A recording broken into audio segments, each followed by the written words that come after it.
My name's Karim. I'm a programming manager at ITVS, and this is my colleague Matthew Meschery, who's the director of digital initiatives at ITVS. We are going to be demonstrating an iPhone app for a series that ITVS is launching. To start off, I just kind of wanted to give you guys a little bit of background on us as a company. For those of you guys that don't know, ITVS is a public media organization, so we have very close partnerships with the Corporation for Public Broadcasting and PBS, and we're essentially a funder and presenter of mostly independent social issue documentaries. That's really sort of what our bread and butter is.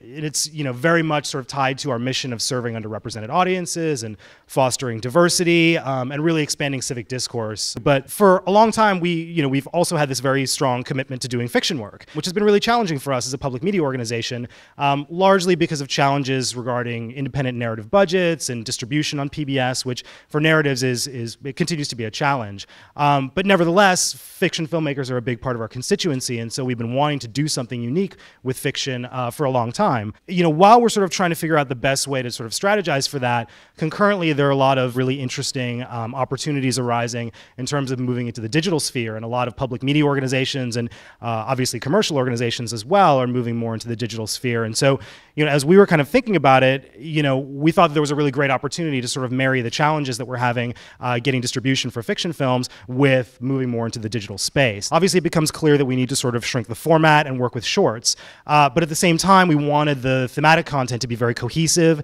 and so we started developing concepts for a series. So, to zoom out a little bit in terms of the context, this is all happening about like a year and a half ago, in the second half of 2008, which, as we all know, was a time and continues to be a time of great change and a lot of tumult. And so, we're really sort of, at this time when everybody's sort of looking to the future and sort of thinking about where we're headed as a country and as a world, and having sort of positive and negative visions at the same time. And so, we thought that would be a really amazing concept for us to focus on for this series. And so that's where we came up with the idea of FutureStates.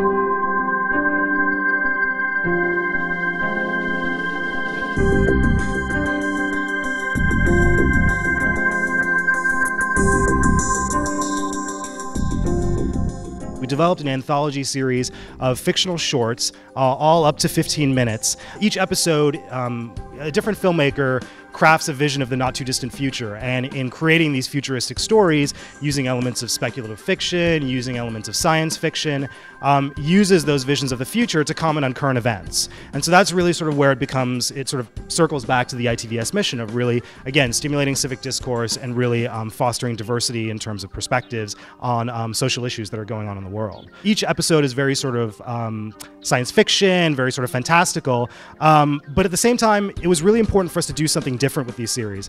A lot of futuristic content, tends to sort of go in the way of the post-apocalyptic vision, and we really wanted to do something different.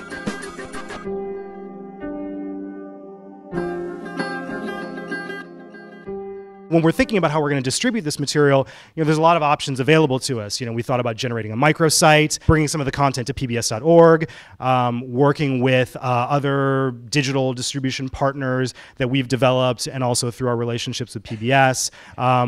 Sending it to broadcast on public television is something that we're still very interested in pursuing. So there's a lot of options available to us. So we started working with a lot of outside consultants who have more experience in working in the digital sphere. And as we started to sort of come up with more cohesive strategy, we also found that there's lots of opportunities in terms of promotion. And so, we came up with a lot of ideas, including creating a wiki, having like a celebrity narrator for the series, or developing a social app. And once we sort of got to the idea of the social app, that was when things really sort of started to take shape, and that was kind of when we came into the discussion with the AFI team, and that's kind of where the partnership took off from there. I think Karim's right. Like right around this time is when we started having the conversations with Suzanne and the Digital Content Lab.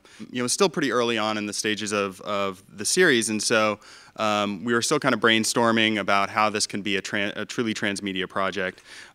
We had some general criteria that we were working with. We knew that what we wanted to do was create something that would introduce users to the content. It would fit the theme of the series. We wanted something that would be easy to use, that would be a low barrier to entry. From past experience creating mashups, other kind of fan-created content, campaigns, we realized that unless you have an existing fan base and a dedicated fan base, it's really hard to get that level of engagement. So we really wanted something that was really simple to get into and have some immediate payoff for the user. But we also didn't want to do something that was as simple as polls and quizzes and kind of the usual stuff that you see out there. We want it to be scalable and to be built on a stable platform. We also want it to be social, of course, because everything has to be social today. We want it to be fun. I think sometimes in public media we get the rap that we're really serious all the time. And so this is an opportunity to do something more fun and deployable. I mean, this is something that Suzanne mentioned this morning. We didn't want to just create a prototype. We wanted something that we could actually bring to market with the launch of the series. We wanted to help create a cohesive brand. We're dealing with 11 disparate shorts who, in their own right, we want to encourage the producers to be out promoting and getting the content out themselves. But we really wanted to kind of bring it home. And since we're going to probably continue this series, for a few more seasons, we wanted to really start to build the brand around it. All the ideas that we liked really addressed that issue.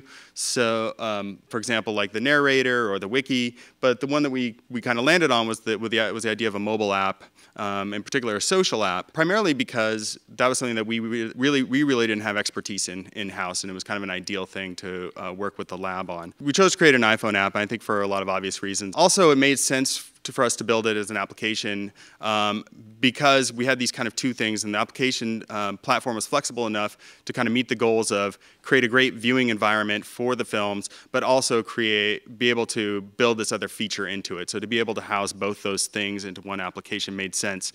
We obviously, we wanted the content to be out there anytime, any place. We knew that, the iPhone is obviously very stable, they're not going anywhere, the adoption rates are just getting higher, and it's a very social tool. I think iPhone users are really used to kind of sharing content, and so that it just made a lot of sense for us to start there. So as we're kind of pitching this stuff to Suzanne, she was very, Suzanne and the AFI team, they were very interested, very excited about it, and that's when she brought Garnet Hertz on board, and Garnet is kind of a general new media expert. We talked about this iPhone app idea, and he happened to have some friends up in Canada who work for a company called OmniLogic, and they're iPhone app developers. So brought them into the conversation, pitched the idea, and Nate, why don't you come on up? Nate's from Saskatoon, Saskatchewan. Saskatoon is like the Silicon Valley of Saskatchewan. I don't know if you know this, but right now we're just going to kind of jump through some of the iterations of the brainstorming process as we were kind of coming up with sketches and mock-ups. The sketches. So these are kind of some of the early designs that we had. It's very high-tech. Obama buys Hummer brand. That was a pretty good one. Nice. These are all predictions for the future. This is where we started to try to figure out how to integrate time into making predictions so you could see multiple dimensions at once. And then we also, we were talking about taking advantage of the locative technology of the iPhone. So we had this kind of mapping idea we were working with for geographic mapping. And we kind of moved away from that and kind of back to the timeline in the end. And of course, it wouldn't be Future-y without a Tron inspiration. Exactly. So Tron was a big inspiration. As you can see, code is always exciting. It's good to know that the actual code was created. And so here's where we kind of start to integrate some of the branding elements from the series itself, right? Nothing says the future like magenta. That's true.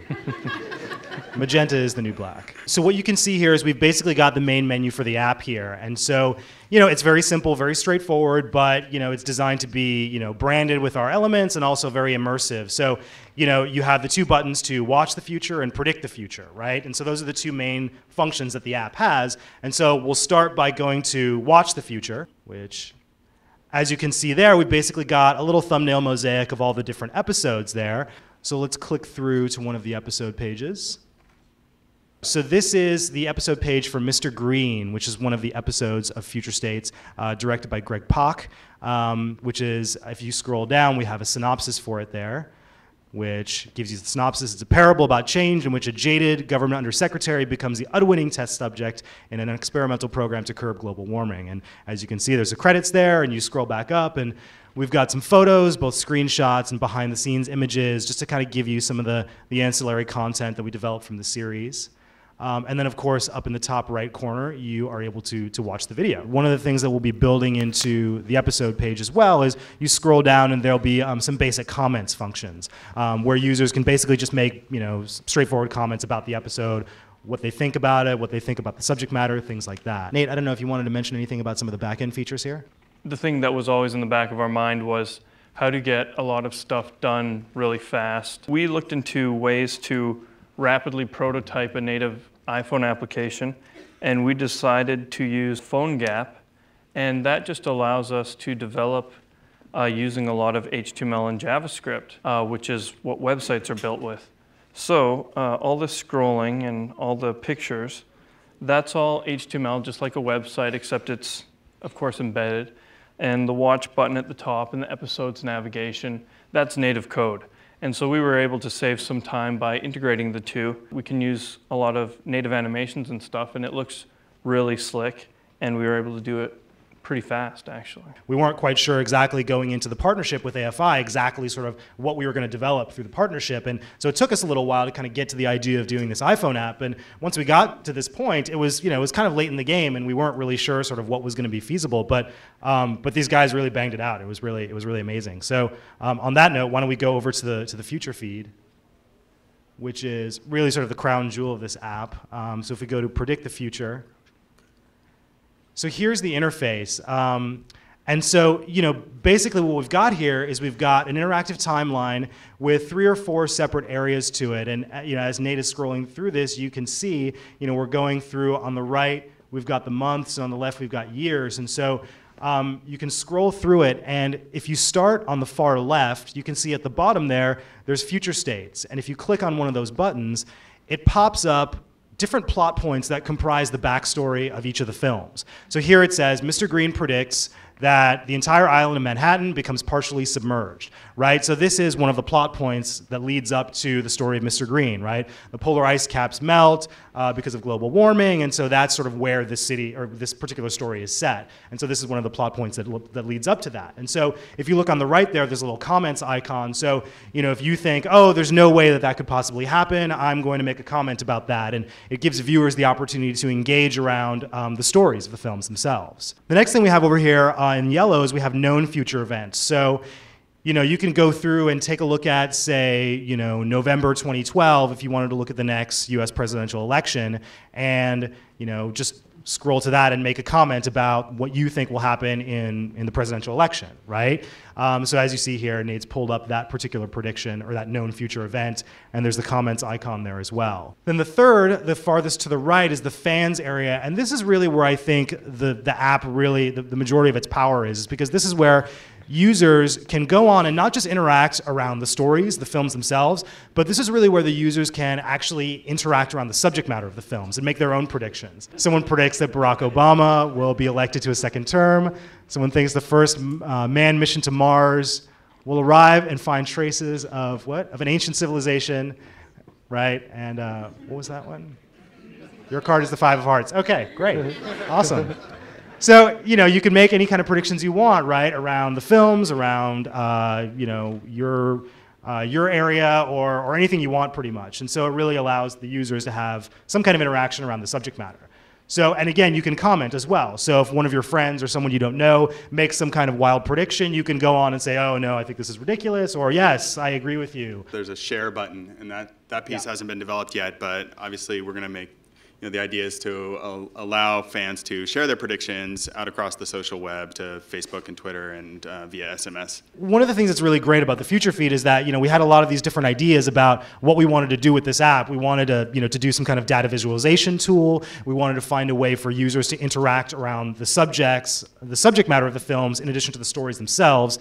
And also sort of create a wiki that sort of had backstory from the different episodes as well. And one of the great things about this app is that it allows us to do all of those things. And ultimately it's a game. It's a game. It's intended to be fun, but at the same time, it allows. It's sort of a game with more gravitas. It allows you to sort of interact and stimulate civic discourse in a way that really sort of goes back to a lot of the things that ITVS has as its core mission.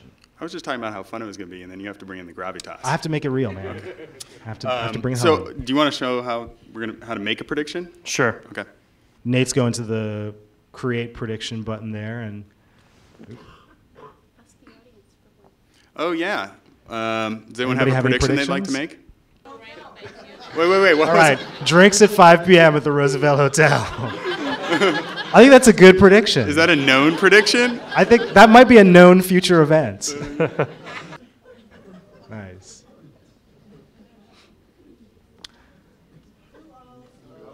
Oh. He's from Canada. Give him a break.